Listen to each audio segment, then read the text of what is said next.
Hello students, welcome back. Chapter number 2 चल रहा है हमारा forms of business organisation, class 11।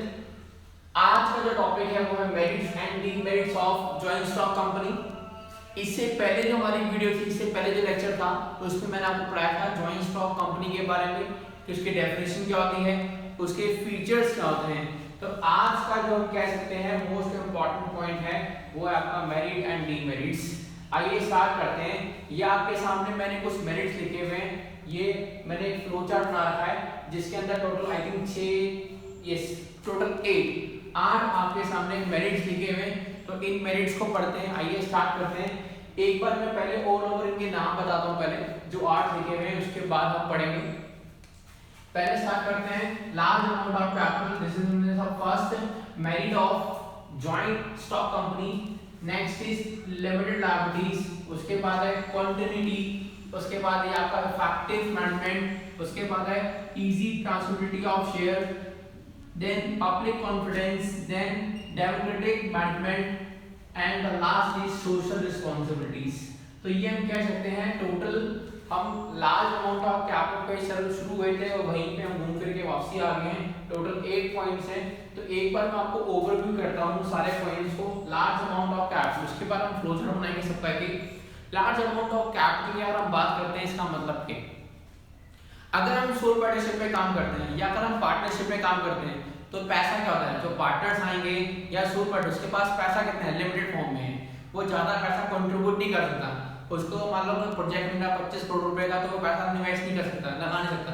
पर with the help of company, क्योंकि हम यहाँ पे लोगों से पैसा मांगते हैं, लोग क्या करते हैं हमारी कंपनी में पैसा लगाते हैं। हमारे ऑफर्स को देख के हम जो लोगों को ऑफर्स देते हैं कि आप हमारी कंपनी में पैसा लगाओ, तो लोग क्या करते हैं शेयर की फॉर्म में क्या करते हैं पैसा लगाते हैं। तो जिससे होता है कि लाखों लोग हम कह सकते हैं किसी कंपनी में पैसा लगाते हैं, तो हर कोई बंदा कंट्रीब्यूट करेगा, जिससे क्या होगा कि हमारे पास हम कह सकते हैं कि हमारे पास पैसा आ जाएगा। जैसे मान लो एक कंपनी ने ठीक है 10 लाख शेयर इशू करे, ठीक है 10 लाख शेयर इशू करे और 10 रुपए का एक शेयर, 10 रुपए का, इसका मतलब हम कह सकते हैं कंपनी के पास आसानी से 1 करोड़ रुपए की हम कह सकते हैं ऑटोमेटिकली कंपनी बन जाएगी अगर लोग उसमें पैसा निवेश कर देंगे। उसके बाद है लिमिटेड लायबिलिटीज। अगर हम बात कर रहे हैं up to extent, mostly partnership में और सोल पार्टनरशिप में क्या होता है, आपकी जो लायबिलिटी होती है वो अनलिमिटेड होती है। आपको अपने पर्सनल ड्यूज को, एसेट्स को बेचना पड़ेगा, जो भी आप काम कर रहे हो बिजनेस को बेचना पड़ेगा और अपने आउटसाइड को पेमेंट देनी पड़ेगी। पर सोल अगर हम बात करते हैं जॉइंट स्टॉक कंपनी के अंदर, यहाँ पे लायबिलिटी कितनी है, लिमिटेड है। जितना आपके पास शेयर है आप उतना ही पैसा पे करोगे, उतना ही पैसा आप कंपनी को पे करोगे एज ए ड्यू की फॉर्म में। जो भी अगर आपका लॉस अगर होता है, आप ज़्यादा पैसा कंट्रीब्यूट नहीं करोगे। तो ये बहुत इफेक्टिव है। अगर हम देखा जाए तो पार्टनरशिप में हम अपने पर्सनल साइड बेचने पड़ेंगे, सब कुछ बेचना पड़ेगा, तो ड्यूज देने पड़ेंगे। और यहाँ पे क्या है ओनली अप टू एक्सटेंट। तो ये बहुत अट्रैक्टिव तरीका होता है, लोग क्या करते हैं कंपनी में पैसा लगाते हैं। नेक्स्ट पॉइंट है कंटिन्यूटी। बिजनेस एक मैंने आपको पढ़ाया था, एक फीचर था परपेचुअल फ्यूचर। इसका मतलब क्या है, बिजनेस हमेशा चलता रहेगा, बिजनेस का भी बंद नहीं होगा। Business is go forever, member में भी काम एंड गो, कंपनी चलती रहेगी आपकी। तो वो ये कि बिजनेस पे, कंटिन्यूटी पे, जॉइंट स्टॉक कंपनी पे कोई इफेक्ट नहीं पड़ा, किसी के मरने के या किसी के ट्रांसफर होने पे, किसी के होने या न होने पे कोई फर्क नहीं पड़ेगा। नेक्स्ट पॉइंट है ये आपका इफेक्टिव मैनेजमेंट। ये कह रहे हैं अगर हम बात करें सोल पार्टनरशिप में या पार्टनरशिप में, हमारे पास इतना पैसा नहीं होता कि हम अपने कई सारे एग्जीक्यूटिव्स को हायर कर सकें। जॉइंट स्टॉक कंपनी में पैसा लगाया जाता है, काफ़ी सारा अमाउंट पे पैसा आता भी है कंपनी के अंदर। जब कंपनी खुलती है तो वहाँ पे हम चाहें तो किसी भी एग्जीक्यूटिव को बड़े लेवल पे किसी बंदे को हम अपॉइंट कर सकते हैं और अपना काम करवा सकते हैं। उसके बाद है easy transferability of share. Partnership में, जॉइंट स्टॉक कंपनी में, सोल पार्टनरशिप के अंदर दिक्कत होती है, हम बिजनेस को ट्रांसफर नहीं कर सकते। और सोल पार्टनरशिप में वैसे ट्रांसफर नहीं करना, उसकी जो सेम जनरेशन होगी वही करेगी। तो बिजनेस के अंदर हम बात करें जॉइंट स्टॉक कंपनी के अंदर, हम अपनी कंपनी के शेयर्स को ट्रांसफर कर सकते हैं, दूसरे बंदे को बेच सकते हैं और वहाँ से पैसा कमा सकते हैं। पब्लिक कॉन्फिडेंस, ये कह रहे हैं पब्लिक के कॉन्फिडेंस के हिसाब से अगर हम बात करें तो लोग जो होते हैं वो ज़्यादा इस पे कॉन्फिडेंट होते हैं पार्टनरशिप में, क्योंकि पार्टनरशिप में हम कह सकते हैं कोई रिकॉर्ड्स नहीं होते, कोई एनुअल रिपोर्ट, कोई बोर्ड मीटिंग्स, कुछ भी तरह के रिकॉर्ड नहीं होते, annual statements, profit loss account पर। लेकिन पब्लिक जो कंपनीज होती हैं उनके अगर टर्म्स पे देखा जाए तो उनको अपने अकाउंट पब्लिश करने पड़ते हैं, जिससे हमें ब्लूप्रिंट मिलता है, एक तरह की इन्फॉर्मेशन मिलती है, जिससे हम क्या करते हैं उनकी कंपनी में पैसा निवेश करते हैं ऑन द बेसिस ऑफ। उसके बाद डेमोक्रेटिक कंडीशन मैनेजमेंट, यहाँ पे कह रहा है कि जो कंपनी के अंदर बोर्ड ऑफ डायरेक्टर्स होते हैं जिनको अपॉइंट किया जाता है कंपनी के मेंबर्स के द्वारा, और वो क्या करते हैं डेमोक्रेटिक तरीके से काम करेंगे, और जो बंदे नियुक्त किए गए हैं वो कंपनी के लोगों ने ही नियुक्त किए हैं बोर्ड ऑफ डायरेक्टर्स, तो वो अपने हिसाब से कोई भी डिसीजन ले सकते हैं, तो उनको कोई तरह की दिक्कत नहीं होती है, बहुत बेटर रहता है। एंड सोशल रिस्पॉन्सिबिलिटी, कई सारी कंपनी होती है जो सोशल रिस्पॉन्सिबिलिटी पूरी करती है, जैसे अपने बच्चों को पढ़ाना लिखाना, चैरिटी डोनेशन दान पुण्य करना, इस तरह की कई सारी एक्टिविटीज़ को भी अगर हम देखें तो कई सारी कंपनीज होती है जो इन्वॉल्व होती हैं, ये हम कह सकते हैं ये ग्राफ क्या मेरिट्स हैं। जल्दी से आप ये फ्लोचार्ट बना ले, आप लोग बना लो, उसके बाद हम कंटिन्यू करते हैं, एक एक पॉइंट को ब्रीफ में पढ़ेंगे ताकि आपको और भी अच्छे से क्लैरिटी हो जाए, ठीक है। जल्दी से आप उसको लिखो करें।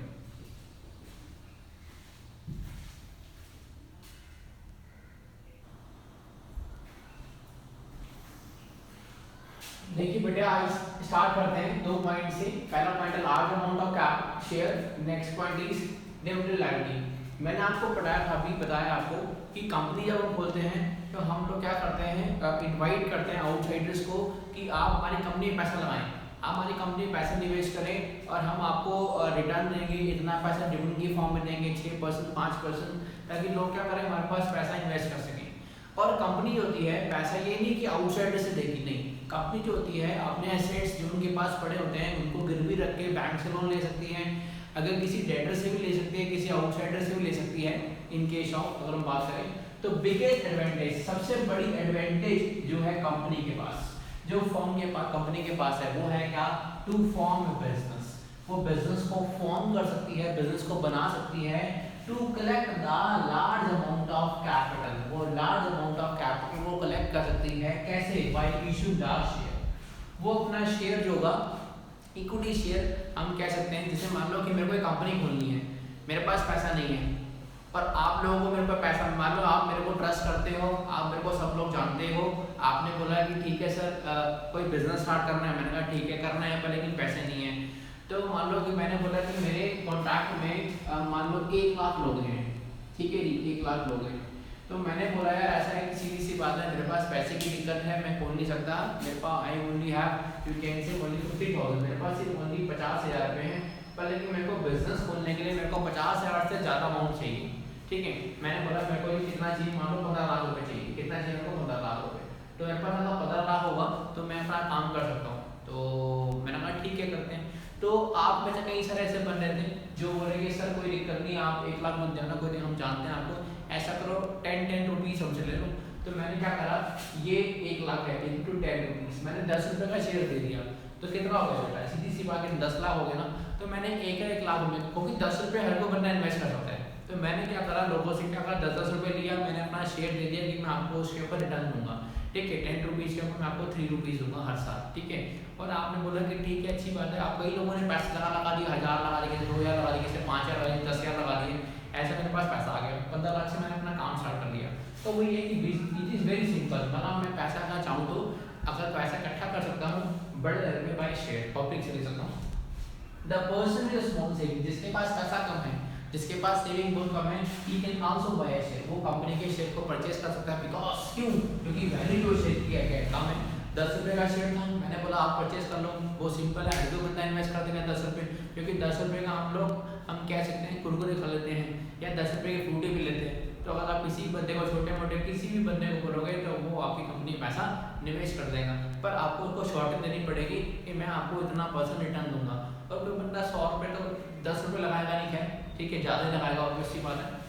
तो and apart of the share company can run, इसके अलावा शेयर के अलावा अगर लगता है कंपनी को पैसे की जरूरत और ज़्यादा है तो company can raise a loan, वो लोन दे सकती है किसी बैंक से, फाइनेंशियल इंस्टीट्यूशन से ले सकती है, किसी भी संस्था से ले सकती है, किसी भी सिक्योरिटी में कोई चीज़ के पास अगर पड़ी है, सेट गोल्ड कुछ पड़ा है उसको गिरवी रख के ले सकती है, या किसी डेटर से ले सकती है। डेटर को भी जिससे पैसा लेना है, जिसको वो पैसा वापसी करेगी, पर यहाँ पे उसको रेट ऑफ इंटरेस्ट फिक्स करना पड़ेगा कि मेरे को इतना पैसा आपको देना पड़ेगा।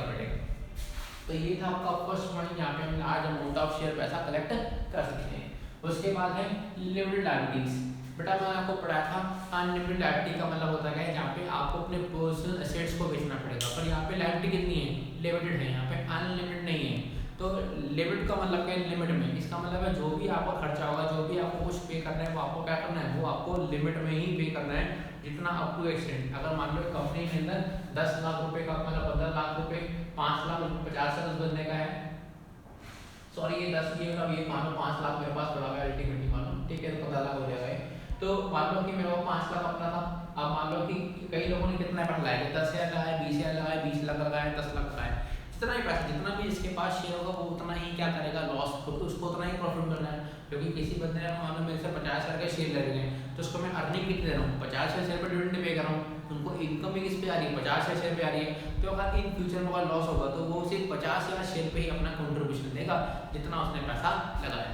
तो the liability of the member of the company is limited, जितने भी मेंबर्स होते हैं उनकी लायबिलिटी होती है, लिमिटेड होती है up to extend of share capital, चाहे शेयर कैपिटल 50 लाख हो, जो 20 लाख हो, कुछ नहीं हो, जितना भी कंट्रीब्यूशन कहीं भी कितना भी पैसा लगाया गया कोई दिक्कत नहीं है, पर लेकिन उसकी जो लायबिलिटी कितनी होगी, लिमिट होगी। अगर आपने इतना पैसा लगाया है, आपको उतना ही पैसा पे करना है आउटसाइडर को, and it attract the people to more invest. इससे क्या होता है कि पहली बात, इससे लोग अट्रैक्ट होते हैं कि हमें अगर लॉस होगा तो हमसे ना भाई, हमने पैसा लगाया है, हम उतना ही पे करना है। तो इसमें क्या है, लोगों को इंटरेक्ट करता है, लोग क्या करते हैं, इस कंपनी में पैसा निवेश करते हैं।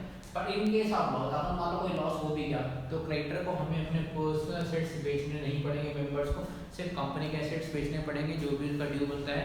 उसके अलावा उसको अपने कोई भी पर्सनल एसेट्स को बेचने की राइट नहीं है, वो क्लेम नहीं कर सकता। अगर वो क्लेम करेगा भी तो भी उसको उसका पैसा, मतलब जो एसेट्स होंगे बेचे नहीं जाएंगे, ठीक है जी। सिर्फ ओनली कंपनी के एसेट्स को हम क्या कर सकते हैं, बेच सकते हैं। तो ये हमारे दो पॉइंट्स, जल्दी से इस फ्लो चार्ट को बना लो आप लोग, फिर हम आगे कंटिन्यू करते हैं बाकी के पॉइंट्स।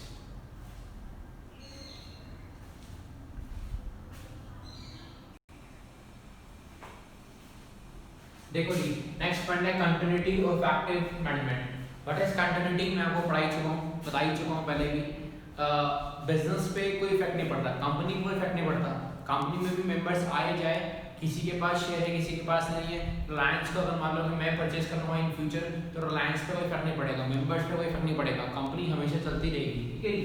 तो company is a form of business, company का एक फॉर्म ऑफ बिजनेस है, जिसको क्या एंजॉय है, जिसको क्या कंडीशन मिली है, परपेचुअल सक्सेशन। इसका मतलब है कंपनी हमेशा चलती रहेगी, किसी के होने और ना होने से कोई इफेक्ट नहीं पड़ेगा कंपनी को ऊपर। अगर आप किसी कंपनी में, एक सिंपल से एग्जांपल बताता हूँ, अगर आप 12th पास होने के बाद इन फ्यूचर में आप जॉब करोगे, मान लो किसी बड़ी कंपनी में काम कर रहे हो, जब आप उस कंपनी को छोड़ोगे तो क्या आपके छोड़ने से कंपनी में इफेक्ट पड़ेगा, नहीं पड़ेगा, कंपनी हमेशा चलती रहेगी।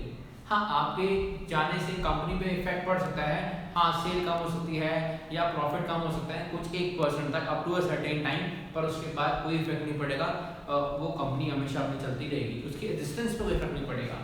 It is form by law. अगर हम बात करें कंपनी को बाय लॉ बनाया गया है, लॉ के द्वारा, कंपनी एक्ट के द्वारा, and it is and company act के द्वारा, इसको लीगल प्रोविजन के द्वारा इसको वाइंड अप किया जाएगा। ऐसा नहीं है कि कभी भी इसको कंपनी को बंद कर देंगे, नहीं, अपनी सोल पार्टनरशिप में अपनी दुकान है, ज्ञान के पकौड़े दुकान है, अगर चाहे तो बंद करे, अपनी दुकान तो खोले, कोई दिक्कत नहीं है, पर कंपनी के अंदर आपको लीगल प्रोविजंस को फॉलो करना पड़ेगा, रिटर्न फाइल करनी पड़ेगी, उसकी जो भी रिटर्न्स हैं जमा करनी पड़ेगी, जो भी प्रोविजंस है उसको फॉलो करना पड़ेगा। कोई भी अगर डेथ होती है या इंसॉल्वेंसी होती है, बंदा कंगाल हो गया है या बंदा इनकैपेबल हो गया, उसका फ्रैक्चर हो गया, बंदा मेंटली हो गया है, डिप्रेस्ड हो गया, तो उससे किसी मेंबर के ऐसा होने पे उसकी कंपनी की एग्जिस्टेंस पे कोई फर्क नहीं पड़ेगा, कंपनी जो होगी वो हमेशा चलती रहेगी, कंपनी पे कोई इफेक्ट नहीं पड़ने वाला किसी के पागल होने से, किसी के मरने से और किसी के कुछ भी होने से, ठीक है जी। नेक्स्ट पॉइंट क्या है, इफेक्टिव मैनेजमेंट। अगर हम बात करें कंपनी है, कंपनी का फॉर्म ऑफ बिजनेस, ऑब्वियसली बात है कंपनी एक फॉर्म ऑफ बिजनेस है जहाँ पे अंदर ह्यूज फंड, यहाँ पे काफ़ी ज़्यादा अमाउंट में हम कह सकते हैं पैसा जो होता है लगाया जाता है, निवेश किया जाता है, and it is easily affordable. उसके लिए कंपनी के बहुत इजी हो जाता है अफोर्डेबल, वो किसी भी प्रोफेशनल बंदे को या किसी भी एक्सपर्ट बंदे को हायर कर सकता है अपने स्किल के अकॉर्डिंग, अपने काम के प्रति। उसको लगता है कि जो भी फ्रूटफुल अगर किसी बंदे को हायर करना है तो वो किसी बंदे को हायर कर सकता है, उसको हाई सैलरी दे के उससे वो काम करवा सकता है। पर लेकिन जो भी एक्सपर्ट वो है, एडवाइज़र जो भी आएगा काम करने के लिए, कंपनी एनालाइज करेगी कि वो जो एक्सपर्ट एडवाइज़र है उसको रखने से हमारी कंपनी को बेनिफिट होगा नहीं होगा। कभी भी कंपनी ऐसे बंदे को नहीं रखेगी जिसके ओपिनियन से या किसी के काम से कोई फर्क नहीं पड़ेगा, हमेशा कंपनी हमेशा effective. Manager and other activities, ये कह रहे हैं अगर हमारे पास पैसा है तो with the help of effective management से कंपनी में हम अपने मैनेजर जो भी काम है हमारा मैनेज करने वाला या बाकी के जो काम है ठीक है, वो सारे के सारे काम हम आसानी से करवा सकते हैं। अदर एक्टिविटीज से बहुत सारी एक्टिविटीज आती है, loading loading unloading, packaging advertisement, ये सारे के सारे खर्चे जो होते हैं वो सब इसमें आते हैं। Expert and specialised people are improve the effective. Obviously बात है, अगर किसी कंपनी में अगर हम बात करें, आपके पैसा है, आपने एक्सपर्ट या स्पेशलाइज बंदा को रखा है, तो ऑब्वियसली बात है वो आपकी कंपनी के लिए क्या करेंगे, इफेक्टिव काम करेंगे, अच्छा काम करेंगे और अच्छी वर्किंग करेंगे और वो अपना मैक्सिमम कंट्रीब्यूशन देंगे और लोगों से मैक्सिमम काम कराएंगे। अगर कंपनी में आपके हम कह सकते हैं करप्ट लोग होंगे या हम कह सकते हैं बाइज लोग होंगे या जैसे हम कह सकते हैं कि जो सीक्रेट्स को लूज कर रहे हैं कंपनी के, ठीक है, दगाबाज लोग होंगे, उस तरह के लोग अगर हमारी कंपनी में होंगे या लेजी लोग होंगे तो वो हमारे कंपनी के लिए प्रॉफिटेबल नहीं है, वो कंपनी को कहीं ना कहीं घाटा पहुंचा के जाएंगे। तो ये था आपका point number 3। Point number 4, continuity and effective management. जल्दी से आप इस फ्लो चार्ट को बनाइए, बाकी फिर हम आगे कंटिन्यू करते हैं।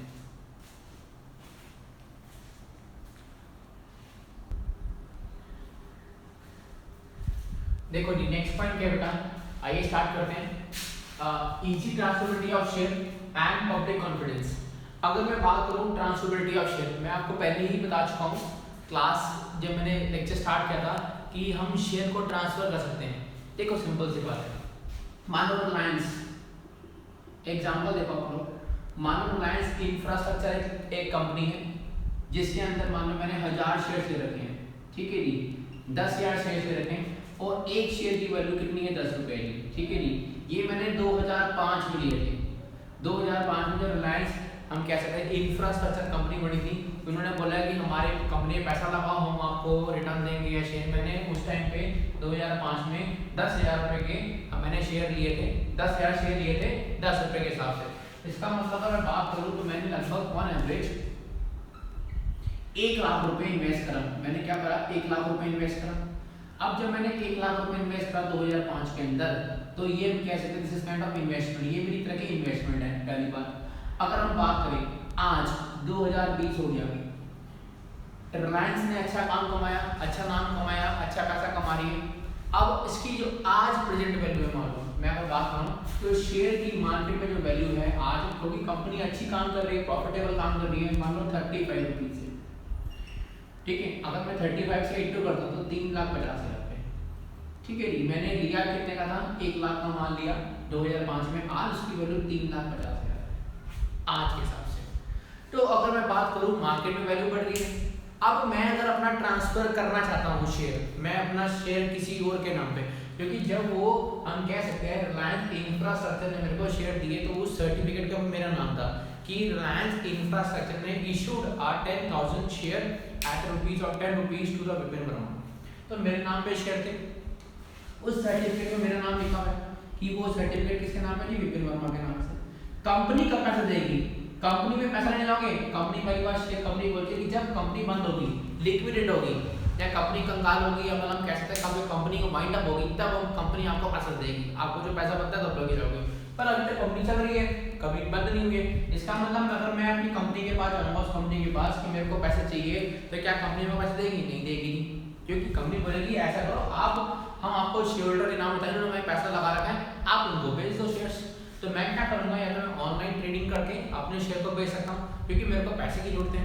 मान लो मेरे को पैसे की जरूरत है, तो मैंने क्या करा, इसका प्राइस आज का माल 35 रुपीज है, मैंने क्या करा 37 रुपीज कोट कर दिया किसी बंदे को, बायर को परचेस करना है। तो मैं अपने अकॉर्डिंगली, अपनी बार्गेनिंग पावर के अकॉर्डिंगली, परचेजिंग पावर के अकॉर्डिंग क्या करूँगा, अपने शेयर को बेच सकता हूँ।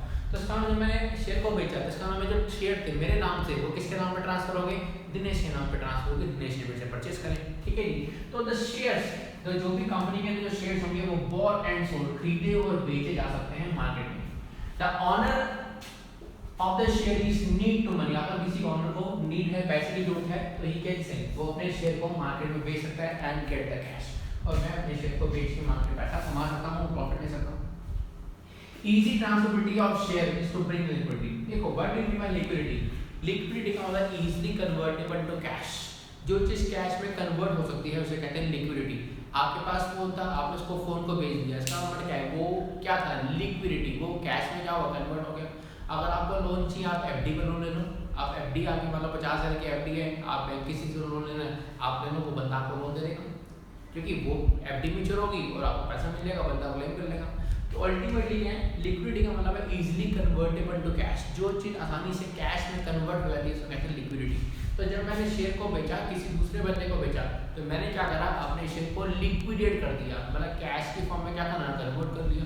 अगर मेरे को दोबारा से शेयर करना है तो मैं दोबारा से शेयर को परचेज कर सकता हूँ with the help of dematerialization of shares. दोबारा से अगर मैं चाहूँ तो कैश दूंगा जिस बंदे को जो मेरा बेचना आता है, उससे मैं क्या करूँगा, शेयर परचेज कर लूँगा और मेरे नाम पर ट्रांसफर हो जाएंगे। ऑनलाइन ट्रेडिंग सिस्टम होता है ये, अगर हम बात करें डिपेंड करता है, कंपनी अगर लिस्टेड होगी तो ऑनलाइन में जाएगी, अदरवाइज ऑफलाइन की वे में बेचेगी। पब्लिक कॉन्फिडेंस, ये अगर हम बात करें कंपनी के फॉर्म में, अगर हम बात करें तो कंपनी को ज़्यादा कॉन्फिडेंस होता है, वो पार्टनरशिप से ज़्यादा अगर बात करें तो कंपनी में ज़्यादा बिलीव करती है, क्योंकि कंपनी के रिकॉर्ड्स एनुअल रिटर्न्स वो सारी शो की जाती है, जिससे बंदा देख लेता है कि इसके बारे में इंफॉर्मेशन क्या है। पर पार्टनरशिप में ऐसा नहीं होता, सोल पार्टनरशिप में ऐसा नहीं होता। तो जनरली अगर बात करें, general public is trust and confidence, अगर बात करें जनरल जो पब्लिक होती है नॉर्मल, उसको ज़्यादा ट्रस्ट होता है और कॉन्फिडेंस होता है इसके ऊपर कंपनी में, as compare to partnership. Partnership में उनको ट्रस्ट नहीं होता, क्योंकि पार्टनरशिप में धोखाधड़ी होती है, ठीक है जी, और कंपनी में लीगल पोजीशंस होते हैं जिसका रजिस्ट्रेशन भी नहीं होता। और बात करें the reason for the company, क्योंकि ऐसा क्यों होता है, क्योंकि कंपनीज क्या करती है, अपने एनुअल रिपोर्ट्स, एनुअल अकाउंट्स, अपने future plans, future projects, precautions जो भी हैं वो लेगी, क्या क्या करेगी, फ्यूचर प्लान्स क्या क्या उनको इन्वेस्ट करेंगे, क्या क्या काम करेंगे, क्या करेंगे। तो उस तरह के सब सारे एग्जीक्यूशन मोटिव, कई सारी मीटिंग्स भी होती रहती हैं कि आप जाते रहते हो, आपको लगता है कि हाँ इस कंपनी में काम कर रहे हैं। नेटवर्किंग कंपनीज भी कई सारी इंडिया में काम कर रही हैं, तो उस तरह से कह सकते हैं तो लोगों को ज़्यादा कॉन्फिडेंस होता है, लोग क्या करते हैं, ज़्यादा ट्रस्ट करते हैं एज कम्पेयर टू पार्टनरशिप और सोल पार्टनरशिप। तो ये था बेटा आपका फ्लो चार्ट, जल्दी से इसको लिखिए, उसके बाद आपके 2 पॉइंट्स और रह गए, उसके बाद मेरिट्स खत्म हो जाएंगे आपके बेटा, जल्दी से लिखिए इसको।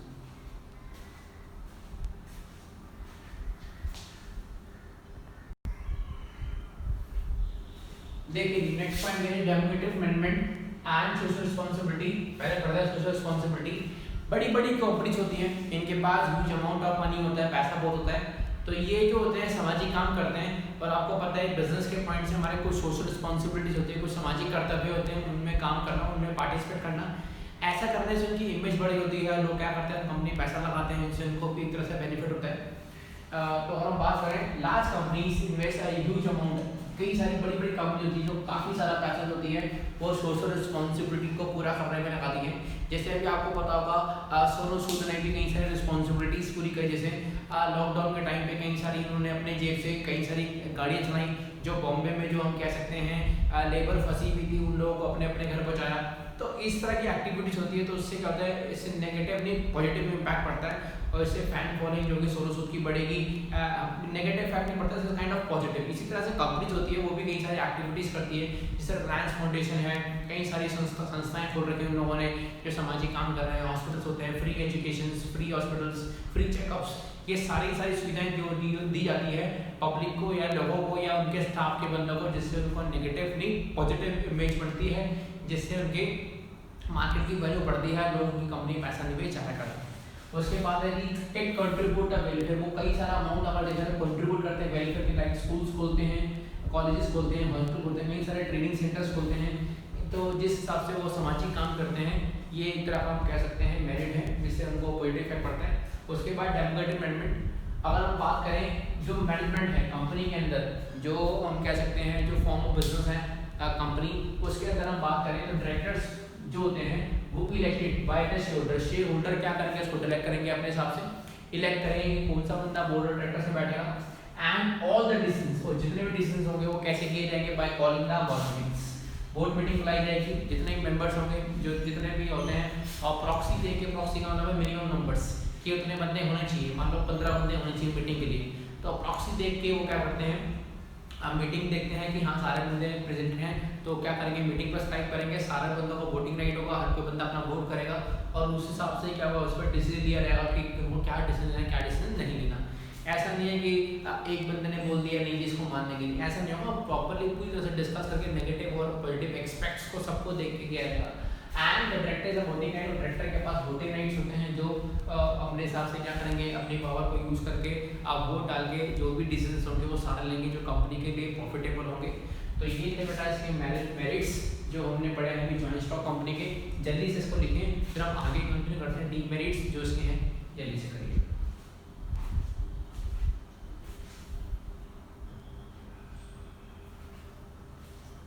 देखिए बेटिया, अब स्टार्ट करते हैं हम लोग demerits of joint stock company.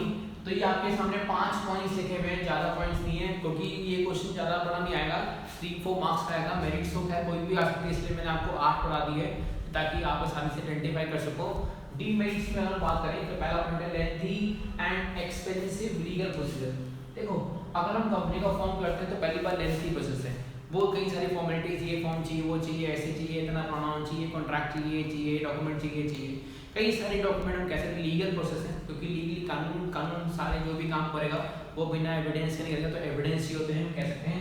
और एक्सपेंसिव पे पैसा खर्च करना पड़ता है कंपनी को फॉर्म करने के लिए, जिस हिसाब से हमारा पेड अप कैपिटल होगी, शेयर कैपिटल हो, उस तरह से हमें क्या करना पड़ेगा, अमाउंट ऑफ कंट्रीब्यूशन देना पड़ेगा, फीस देनी पड़ेगी। तो एक्सपेंसिव है, कई सारे डॉक्यूमेंटेशन, ये चाहिए, वो चाहिए, वहाँ पैसा खिलाओ, यहाँ पे दो, ये दो, कई सारी फॉर्मेलिटीज करने के लिए हमें, जैसे मान लो कंपनी खोली, उसमें ISO सर्टिफाइड भी चाहिए, FCA सर्टिफिकेट भी चाहिए, WA सर्टिफाइड भी चाहिए, तो कई सारे सर्टिफिकेट्स आते हैं, तो उसमें हमारा पैसा कई सारा जो होता है कंपनी का पैसा खर्च होता है। तो उसके बाद है कॉन्फ्लिक्ट इंटरेस्ट। अगर हम बात करें कंपनी के अंदर share holder, creditors, debenture holders, preference share holder, कई सारे के बंदे होते हैं जिनमें क्या होता है कॉन्फ्लिक्ट्स की पॉसिबिलिटी राइज होती है और आपसी दंगे हो जाते हैं, आपस में लड़ जाते हैं, मनमुटाव हो जाता है, इस तरह का पॉइंट है। उसके बाद है एक्सटेंसिव गवर्नमेंट कंट्रोल। गवर्नमेंट की कई सारी कंस्ट्रिक्शन रहती है, गवर्नमेंट हमेशा ध्यान रहेगी कौन सी कंपनी ने कितना टैक्स पे करा है, कितना टैक्स पे नहीं करा, कब टाइम पे कैसे रिटर्न आएगी नहीं आई, एनुअल रिटर्न पब्लिश होगी नहीं। गवर्नमेंट के रेगुलेशन, क्योंकि गवर्नमेंट के बाय लॉ खुलता है, गवर्नमेंट के द्वारा खुलेगा, तो हमें गवर्नमेंट के कुछ प्रोविजंस हैं उनको फॉलो करना पड़ेगा। तो गवर्नमेंट भी अपना कहीं ना कहीं हद तक अपना कंट्रोल जमाए रखती है कंपनीज को। Delay in decision and what is nine delay in decision, इसका मतलब है कोई भी काम होगा, डिसीजन क्या होगा, डिले होगा, ऑब्वियस सी बात है, कई सारे बंदे हैं, शेयर होल्डर भी है उसके अंदर, उन सबसे डिस्कस करना पड़ेगा, कंसल्ट करना पड़ेगा, उसके बाद ही हम डिसीजन लेंगे कि हमें कौन सा काम करना है, कौन सा काम नहीं करना है। तो कभी कभार क्या होता है कि मीटिंग्स में बंदा नहीं है, प्रेजेंट नहीं हुआ, इसके साइन चाहिए, तो या उनको फिर मीटिंग देनी पड़ेगी, तो डिले हो जाता है। अगर क्या होता है कई सारे फॉर्म नहीं पहुंचा, टाइम से नहीं पहुंचा, रजिस्ट्रेशन नहीं हो पाया, तो कई इसका मतलब हम कह सकते हैं डिले इन एक्शन। कभी कभार ऐसा होता है कि कंपनी के अंदर बहुत सारे काम जो होते हैं वो लोगों के कारण से या टाइम के कारण से, लोगों के प्रेजेंट ना होने के कारण से वो टाइम क्या होता है वो चला जाता है। उसके बाद लैक ऑफ मोटिवेशन, कंपनी के अंदर क्या होता है मोटिवेशन लेवल बहुत कम मिलता है, क्योंकि अगर हम बात करें जो एम्प्लॉइज होते हैं वो सैलरीज उनको मिल रही है, फिक्स सैलरी मिल रही है, उनको पता है काम करना करो में फिक्स सैलरी मिल रही है, पर सोल पार्टनरशिप में क्या होता है मोटिवेशन ज़्यादा होती है, क्योंकि जितना ज़्यादा हम काम करेंगे उतना प्रॉफिट मिलेगा। पार्टनरशिप में भी ऐसे ही होता है, जितना आपका लेकिन सोल पार्टनर जो कंपनी होती है उसके थोड़ा उल्टा होता है, तो वहाँ पे जो लोग होते हैं वो अपना हम कह सकते हैं ज़्यादा मोटिवेशन दिखाते नहीं, ज़्यादा इंटरेस्ट दिखाते नहीं और काम नहीं करते, जिस कारण से कंपनी को कई का लॉस भी हो जाता है। तो ये थे सारे पॉइंट्स डीमेरिट्स। जल्दी से इस फ्लो चार्ट को बनाओ, उसके बाद हम एक एक करके सारे पॉइंट्स पढ़ेंगे बेटा।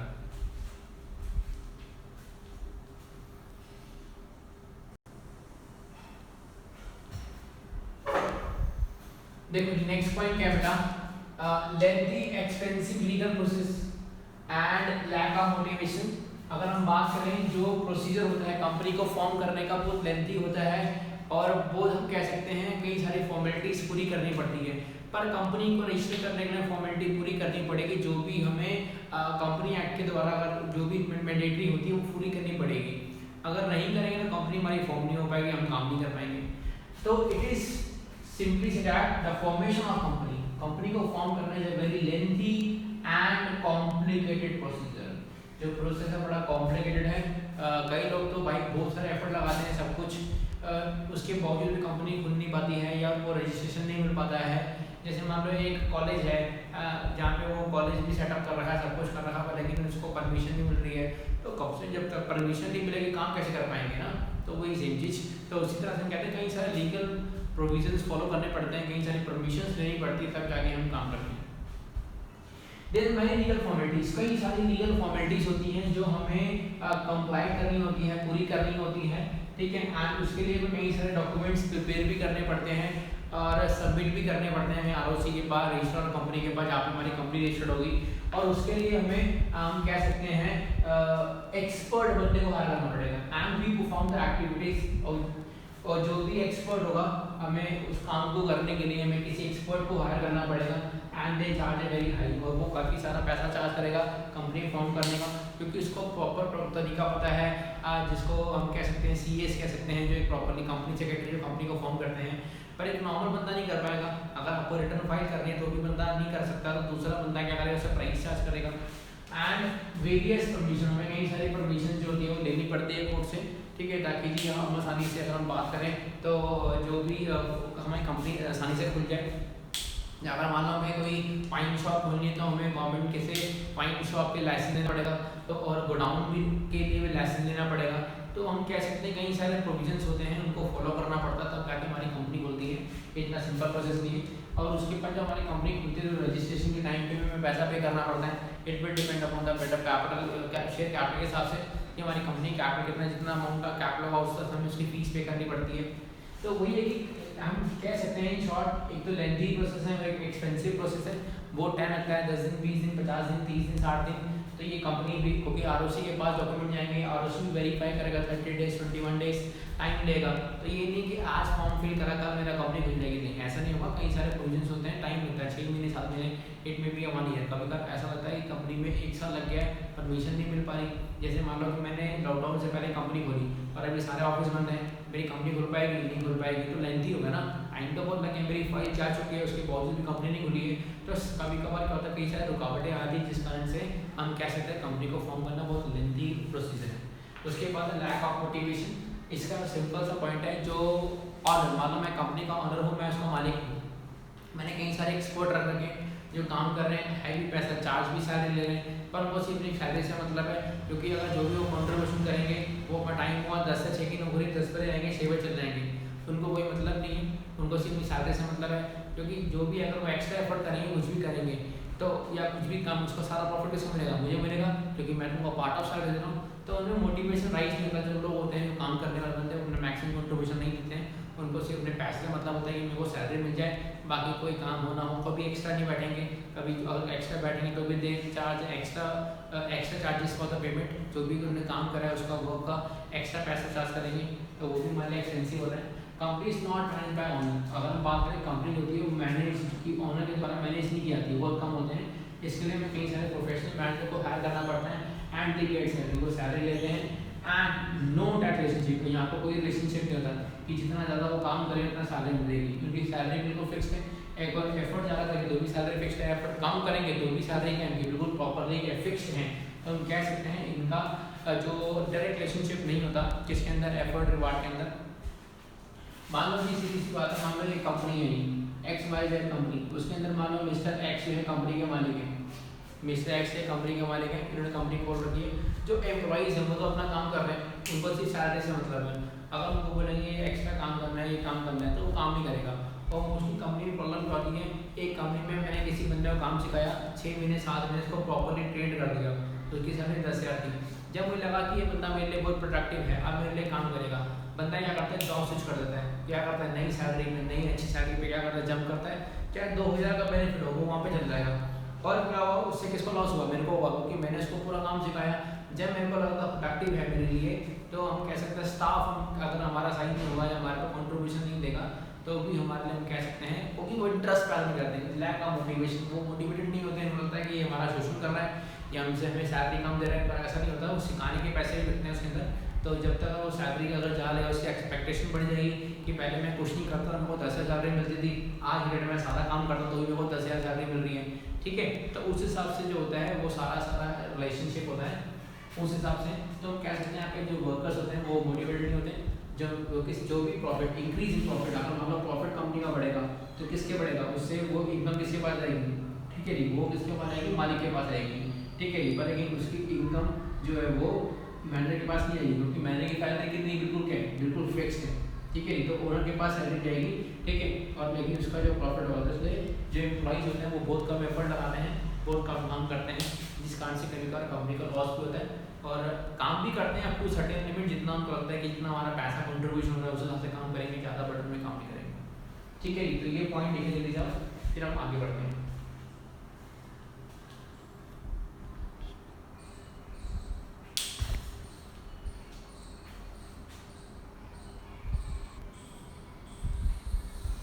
देखिए next point, delay decision and expensive government control.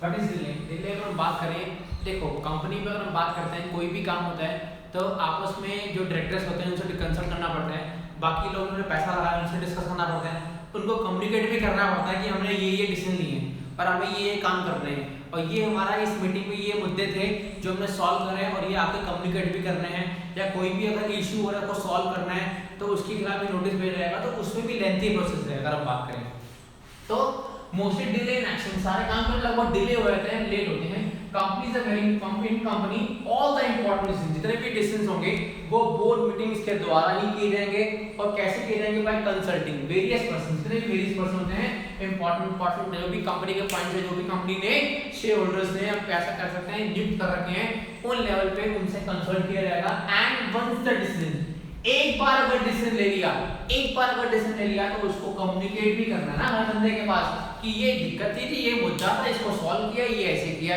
इसके खिलाफ ये कार्रवाई हमें ये काम करना है, तो हमें क्या करना पड़ेगा? आपस में क्या करना पड़ेगा? कंसल्ट भी करना पड़ेगा, कम्युनिकेट भी करना पड़ेगा। तो जिससे होता है क्या है? Mostly lengthy, this again is a lengthy process. जिससे क्या होता है? वो काम क्या होता है? लेंथी होता है, क्योंकि कई सारे बंदे इन्वॉल्व हैं मैनेजमेंट के अंदर, डिफरेंट लेवल के ऊपर, डिफरेंट स्टेजेस के ऊपर, कह सकते हैं डिफरेंट पर्सन इन्वॉल्व हैं, जिस कारण से सब पे इंफॉर्मेशन जाना, सबसे कलेक्ट करना, सबका आंसर आना, सबका रिप्लाई आना, उसको पढ़ना, रिप्लाई करना, सब कुछ देखने के बाद ही सब कुछ फाइनलाइज किया जाएगा, जिसमें भी हमारा बहुत सारा टाइम जो होता है व्यर्थ हो जाता है। तो हम कह सकते हैं कंपनी के अंदर जो भी काम होता है मोस्टली डिले इन एक्शन, सारे काम लगभग हम कह सकते हैं डिले ही होते हैं, क्योंकि जितनी बड़ी कंपनी होगी उतने प्रोविजंस ज्यादा होंगे, उतने रूल्स ज्यादा होंगे, उतने डिले होने की पॉसिबिलिटीज उनके पास ज्यादा होगी। उसके बाद है जी एक्सेसिव गवर्नमेंट कंट्रोल, गवर्नमेंट का कंट्रोल ज्यादा होता है। गवर्नमेंट क्या करती है अपने हिसाब से, अगर कोई प्रोविजंस है उसको फॉलो करना है, अगर नहीं फॉलो करोगे कंपनी क्या करेगी? पेनल्टी लगाएगी। सरकार क्या करेगी? चालान थोपेगी, आपकी इतनी पेनल्टी बनती है, रिटर्न फाइल नहीं करी, आप पेनल्टी पे करो। तो कई सारी गवर्नमेंट का भी कंट्रोल है, क्योंकि गवर्नमेंट अपने हिसाब से देखती है, क्योंकि गवर्नमेंट के पास अगर हम बात करें तो अर्निंग का सोर्स क्या है? टैक्स। तो गवर्नमेंट क्या करती है? कंपनीज पे करेगी। तो गवर्नमेंट क्या करती है? कंपनीज के ऊपर ध्यान रखती है कौन कौन सी एक्टिविटीज परफॉर्म की जा रही है, कौन कौन सी ऐसी एक्टिविटी जो इलीगली परफॉर्म की जा रही है। कंपनी का नेचर ऑफ बिजनेस कुछ और है पर लेकिन काम कुछ और चल रहा है, ठीक है जी। तो उस वाले केस में क्या होगा? कंपनी क्या होगी? वाइंड अप हो जाएगी, कंपनी बंद होगी, या कंपनी पे चलाना होंगे, उनसे पैसा रिकवर करना, ये सब कुछ। तो company is a form of business in which we comply, कई सारी लीगल फॉर्मेलिटीज होती है जो हमें पूरी करनी होती है। एंड डिफरेंट स्टेज पे गवर्नमेंट क्या करती है? पेनल्टीज लगाती है अगर कोई बंदा fail to meet the any formalities, अगर कोई फॉर्मेलिटीज को कोई बंदा फेल हो जाएगा तो सरकार क्या करेगी? उसके ऊपर क्या करेगी? पेनल्टी थोप देगी ताकि पैसा वहां से रिकवर करे, या उसको चेतावनी देगी, उसको नोटिस भेजेगी कि ये इस काम को सुधार लो, आप ऐसे कर लो, वैसे कर लो, उस तरह से।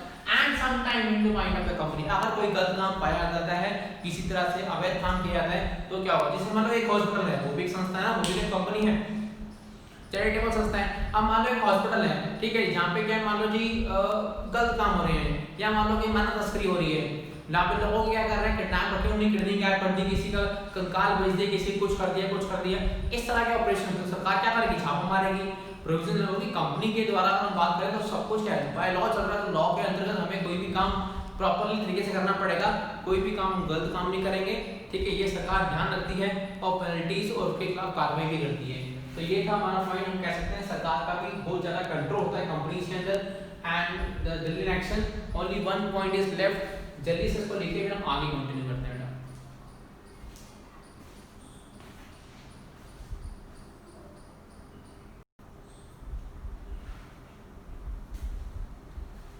देखिए बेटा लास्ट पॉइंट, कन्फ्लिक्ट इन इंटरेस्ट। ये बहुत सिंपल पॉइंट है। अगर हम बात करें कन्फ्लिक्ट्स का मतलब क्या? आपसी बीच में ऑर्गेनाइजेशन के अंदर ही हम कह सकते हैं लोगों में मनमुटाव हो गया, लड़ाई हो गया, तो ऑब्वियसली बात आपको पता है कंपनी जब बड़ी होती है हर कोई बंदा अपने बारे में सोचता है। सिर्फ कंज्यूमर अपने बारे में सोचेगा, प्रोड्यूसर अपने पॉइंट से, डायरेक्टर अपने पॉइंट से सोचेगा, मालिक अपने से सोचेगा, मैनेजर अपने पॉइंट से सोचेगा, हर कोई बंदा अपने अपने पॉइंट के लिए काम करेगा, अपने स्वार्थ के लिए काम करेगा।